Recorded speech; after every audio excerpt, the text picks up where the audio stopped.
Malayalam big boss season 7 രാവിലെ തന്നെ പൊരിഞ്ഞടിയാണ്. നമ്മുടെ അനുമോളും ജിസയിലും തമ്മിലാണ്. ജിസയിൽ ബിഗ് ബോസ് വീട്ടിൽ ലിപ്സ്റ്റിക് ഇട്ടു, അത് കാണിക്കാൻ പറ്റുകയാണെങ്കിൽ നീ കാണിക്കണേ എന്ന് ജിസയിൽ പറഞ്ഞ സമയത്ത് നമ്മുടെ അനുമോൾ ഒരു ടിഷ്യൂ പേപ്പർ എടുത്തിട്ട് ജിസേലിൻ്റെ ചുണ്ടിൽ തുടയ്ക്കാൻ വേണ്ടി വന്നു. ആ സമയത്ത് ജിസയിൽ ഒറ്റ ഉന്ത് നമ്മുടെ അനുമോൾക്ക് കൊടുക്കുകയും ചെയ്തു.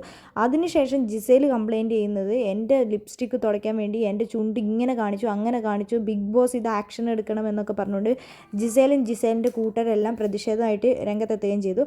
നെവിൻ അപ്പോഴേക്കും പറഞ്ഞു, ഒന്നില്ലെങ്കിൽ ബിഗ് ബോസ് ഈ ഷോയിൽ അനുമോളാണ്, അനുമോൾക്ക് ഫേവറിസം കൊടുക്കാനാണ് താല്പര്യമെങ്കിൽ ഞാൻ ഈ ഷോ ക്വിറ്റ് ചെയ്ത് പുറത്തേക്ക് പോവുക തന്നെ ചെയ്യും. ആരിനി എന്ത് പറഞ്ഞു കഴിഞ്ഞാലും ഞാനിവിടെ നിൽക്കൂല, ഇവൾക്കാണ് എല്ലാം ചെയ്യാൻ പറ്റുകയാണെങ്കിൽ അവൾ തന്നെ ഇവിടെ നിന്നോട്ടെ എന്ന്. പിന്നെ നമ്മുടെ അനീഷേട്ടൻ വന്ന് നമ്മുടെ അനുമോളോട് പറയുന്നുണ്ട്, അനുമോളെ പോയിട്ട് ഒരു സോറി പറ, അതാണ് നല്ലൊരു തീരുമാനം. നമ്മൾ മറ്റുള്ളവരുടെ അനുവാദമില്ലാതെ നമ്മൾ ശരീരഭാഗത്ത് തൊടുക എന്ന് പറയുന്നത് അതൊരു പ്രശ്നം തന്നെയാണ്.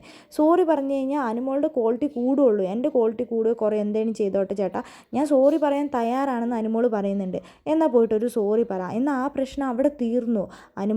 അനുമോളുടെ ഭാഗം ക്ലിയർ ആക്കുക എന്നുള്ളത് ആരുടെ ഉത്തരവാദിത്തമാണ്? അനുമോളുടെ ഉത്തരവാദിത്തമാണെന്ന് അനുമോൾ പറയുന്നുണ്ട്. അന്ന് അനുമോൾ അങ്ങനെ ചെയ്യേ, ഞാൻ സോറി പറയാൻ ചേട്ടാന്ന് അനുമോൾ പറയുകയും ചെയ്യുന്നുണ്ട്.